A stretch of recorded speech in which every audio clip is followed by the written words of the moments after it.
What's up, guys? It's Nubanad, your WWE champion on YouTube. And now, let me put that down. And so, this video's topic is about my top 10 superstars of the week. I think it's November 12th, and so it's the week of November 12th, whatever you want to call it. And of course, I am Team SmackDown going into the Survival Series, but Survival Series is in like a week or two, so we're not going to talk about that right now. We're talking about the top 10 power rankings. So, I have my list right here, and the first person on my list is the United Kingdom champion, Pete Dunne. I put Pete Dunne 10 on my list because he hasn't really, he had a match though. So I can't say he hasn't really done anything. Well, he had a match, so, and he made his debut, so I have to put him number 10 on my list. And I can't wait to see what he does for the rest of his career, because remember, he's only 23, so he has a long career ahead of him. Number 9, I pick the New Day, baby.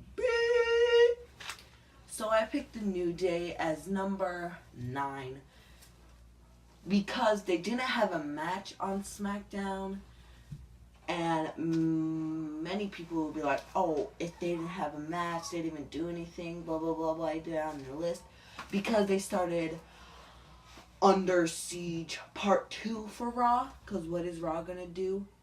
Nothing. Because Team SmackDown is going to take the win at Survival Series. And that's why I put them number 9 on my list. Number 8, coming in from NXT, we have the Authors of Pain, AOP. And I put them number 9 on my list because of Roderick Strong. Even though Roderick Strong is technically not in the Authors of Pain group, he is wrestling with the Authors of Pain at NXT TakeOver War Games, which is going to be an amazing match, and I hope it main events the show.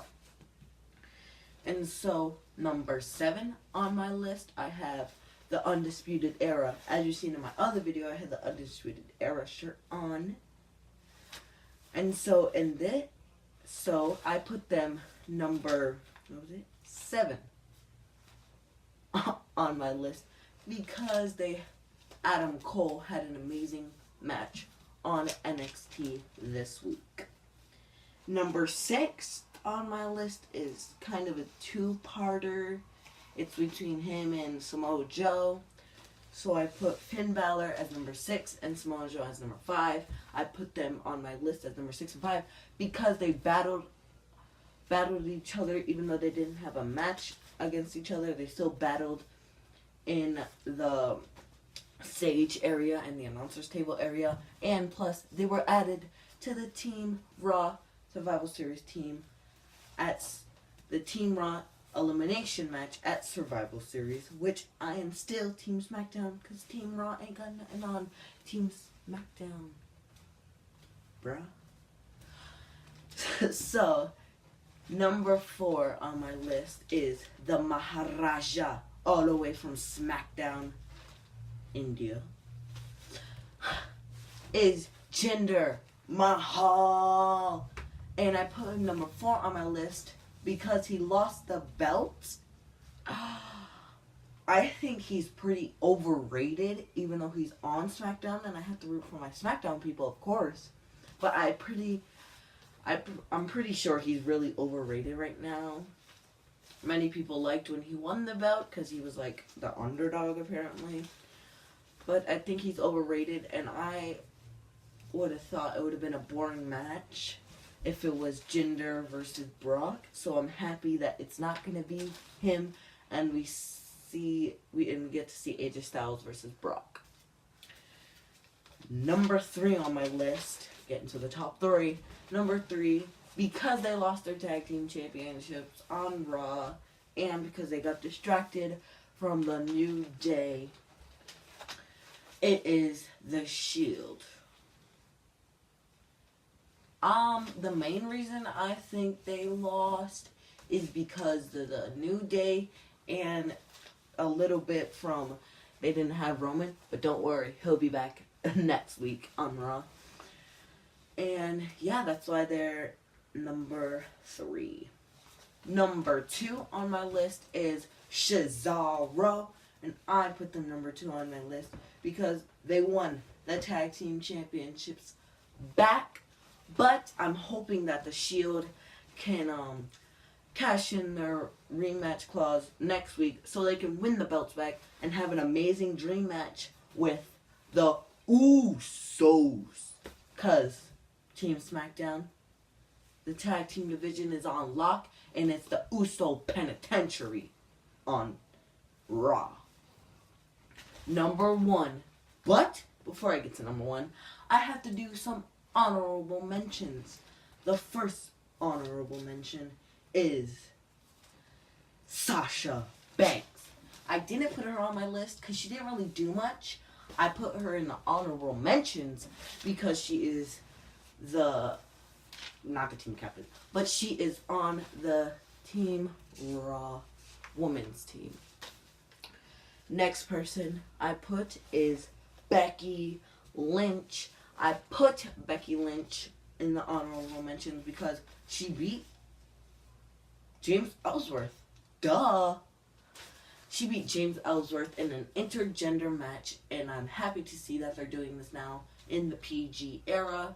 They used to do it in the Attitude Era, but now that they went PG, they don't want women and men fighting against each other. And the last one in my honorable mentions is Braun Strowman. Well, it's kind of Braun Strowman and Kane, because did you see what Kane did? He rose up from the dead from a power slam by Braun Strowman. I don't think anybody has ever done that. Probably in his whole career. So that's why I put Braun and Kane in the honorable mentions list. Now, number 1. The moment you have all been waiting for. Can I get a drum roll, please? Brrr. Number 1 is the new WWE Champion, AJ Styles, the phenomenal one. Yeah, yeah. In London, the crowd went crazy when AJ Styles won the belt back. I'm so happy that AJ Styles won the belt back, because it's going to be an amazing match with him versus Brock Lesnar at Survival Series. But I'm feeling that Jinder Mahal will cash in his rematch clause, but I don't think he'll win the belt back. Hopefully you guys like this video. I have a new schedule. I won't announce it in this video, but I will make a short little video. I think maybe tomorrow I'll make a short video on what my new schedule is for the rest of the month. And I have a little surprise that I'm going to announce tomorrow in my video about what I'm going to be doing for December. And that's going to be a surprise for all my subscribers. And thank you guys so much for giving me 80 subscribers. Hopefully we can get to, 100 subscribers by the end of the year. That is my goal. Remember, like, comment, subscribe, and see you guys in the next video. And so